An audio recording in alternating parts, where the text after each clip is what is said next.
Il fait nuit noire à Whitechapel, l'un des districts les plus malfamés de Londres. Le jour, c'est un mélange de brouillard et de suie qui envahit ces rues. Passé minuit, seules quelques lanternes disposées çà et là permettent de s'y repérer comme des spectres dans l'obscurité. C'est l'heure où les soulards remplissent les pubs et se noient dans le gin, tandis que les prostituées partent en quête de clients. Et ce soir d'été 1888 ne fait pas d'exception. L'une d'entre elles, Marianne Nichols, déambule dans le quartier. Elle est ivre et surtout elle a faim. À 43 ans, Polly, comme on l'appelle, vit au jour le jour. Elle monnaie ses charmes pour 2 ou 3 pence, juste de quoi se payer une paillasse à l'hospice et quelques verres le lendemain. Mais les allées de Whitechapel semblent désertes. Elle pousse donc un peu plus tard que d'habitude et s'engage dans Bucks Row, l'une des ruelles les plus sinistres du coin.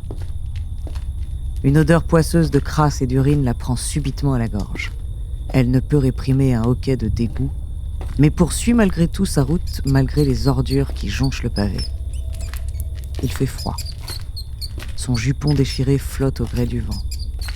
Abrutie d'alcool, elle tremble comme une feuille et manque de trébucher à chacun de ses pas. « Allez, Polly, un dernier client et tu rentres dormir. » Mais un frisson d'inquiétude lui parcourt l'échine. Il y a quelque chose de différent cette nuit-là. Comme si dans l'air nocturne de Whitechapel, dans le couinement des rats, la puanteur et le silence alentour, flottait le sentiment du danger imminent. La silhouette d'un homme se dessine soudain dans un coin d'ombre. À quelques mètres de là, il porte un long manteau noir et un chapeau haut de forme. « Coup de chance, un bourgeois », se dit Polly en se dirigeant vers lui. Elle découvre ses cuisses et annonce son tarif. Il est déjà trop tard quand elle remarque l'énorme couteau qu'il tient dans la main gauche.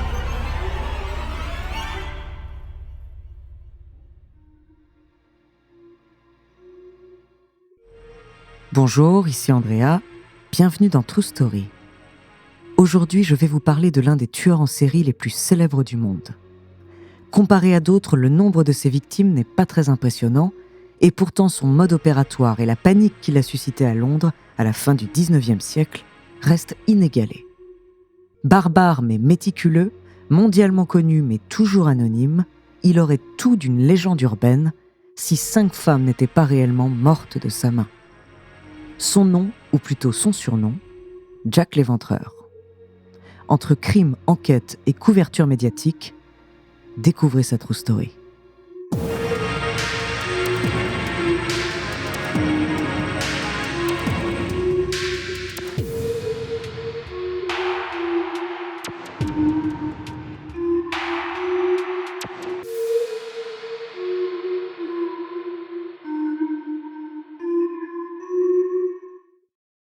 Attention, dans cet épisode, nous allons parler de scènes violentes qui pourraient heurter la sensibilité des plus jeunes.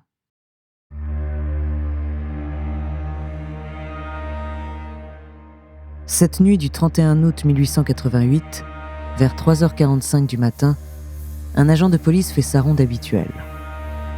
Une lanterne à la main, il passe par Bucks Row, la même ruelle empruntée par Polly 1 heure auparavant. Rien ne lui semble anormal. Jusqu'à ce qu'il aperçoive au loin une forme indistincte couchée sur le sol. Un liquide sombre semble également ruisseler dans sa direction, se frayant un chemin entre les pavés. Encore un ivrogne incapable de rentrer chez lui. Mais à la lueur de sa lampe, c'est une toute autre scène qu'il découvre avec horreur. Marianne Nichols, alias Polly, est étendue par terre morte. Elle est presque décapitée et le reste de son corps est atrocement mutilé.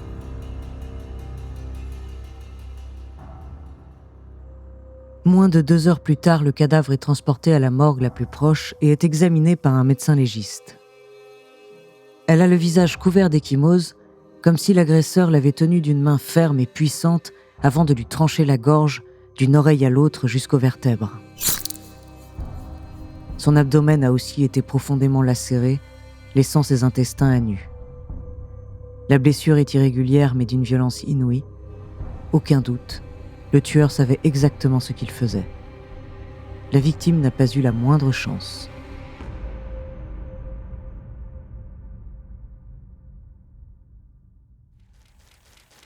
Dès le lendemain, la presse londonienne répand la nouvelle.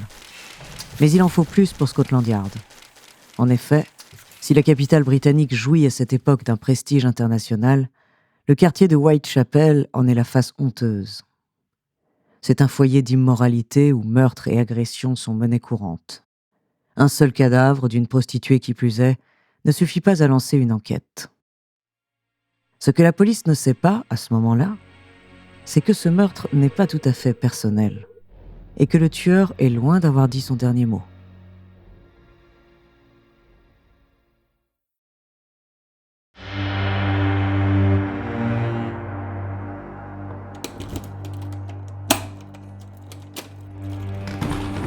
Une semaine plus tard, le 8 septembre au petit matin, un homme descend de chez lui.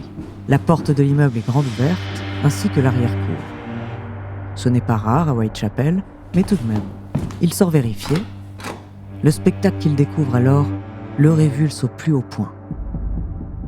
Là, allongé au milieu des ordures, gît le corps d'une femme. Elle a été massacrée comme une pièce de boucher. Sa tête baigne dans le sang, à peine maintenue au torse par un petit tissu de chair. Son ventre est largement ouvert et ses intestins ont été retirés et posés sur ses épaules.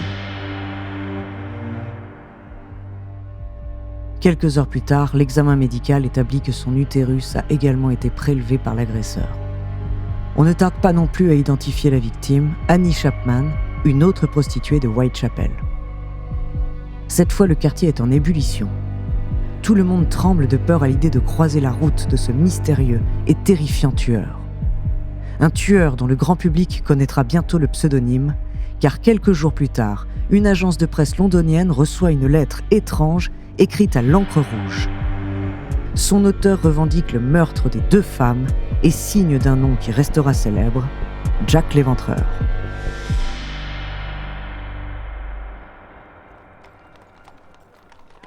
Dès lors, les services de police remuent ciel et terre pour calmer la panique qui commence à naître à Londres.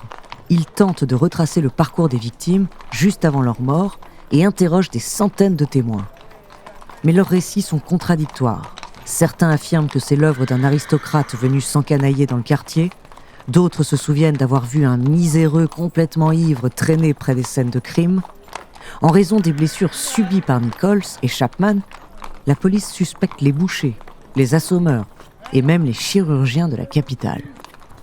Une multitude d'alibis sont vérifiés, mais toujours aucune piste solide.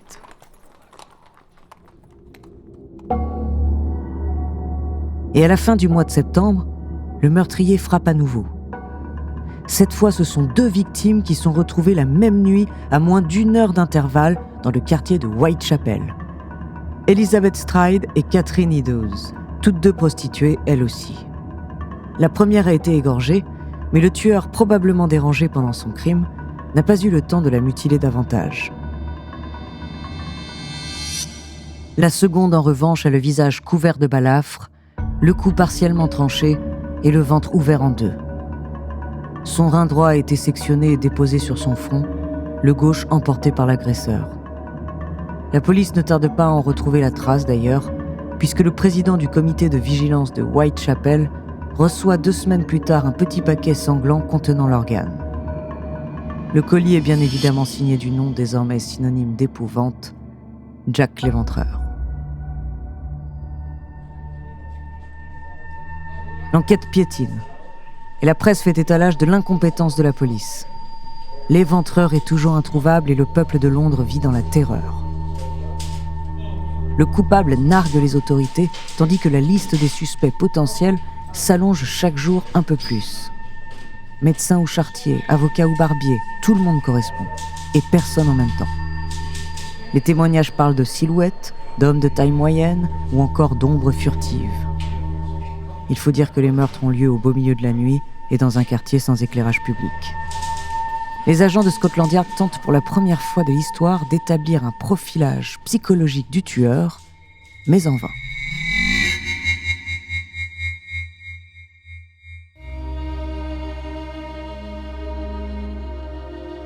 Le 9 novembre 1888, On découvre la 5e et dernière victime attribuée au monstre de Whitechapel, Mary Jane Kelly, une prostituée de 25 ans.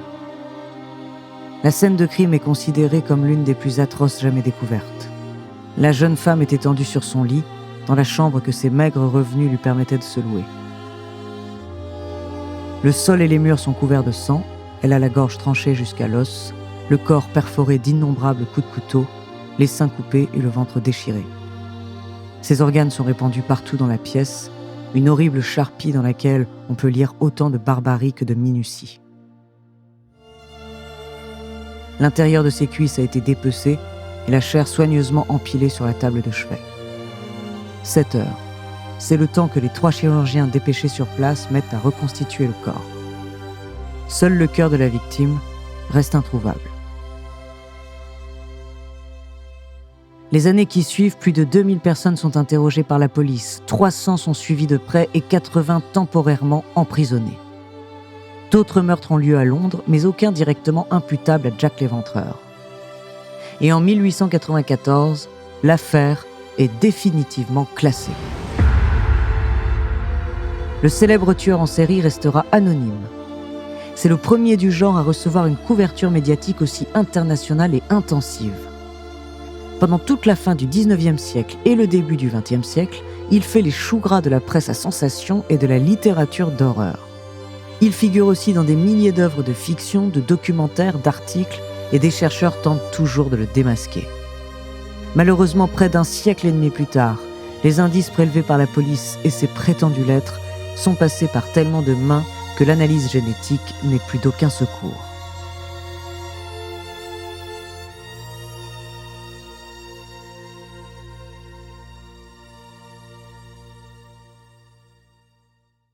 Mais on n'est jamais à l'abri d'un ultime rebondissement. Un jour, peut-être que quelqu'un parviendra à mettre enfin un visage et un nom sur l'abominable tueur qui a massacré 5 prostituées en 1888 dans les bas-fonds de Londres.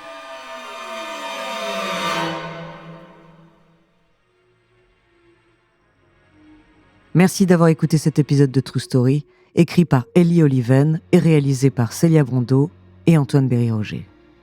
Dans le prochain épisode, je vous propose de remonter 3,18 millions d'années en arrière pour découvrir l'histoire de notre ancêtre à toutes et à tous. En attendant, si cet épisode vous a plu, n'hésitez pas à laisser des commentaires et des étoiles sur vos applis de podcast préférés.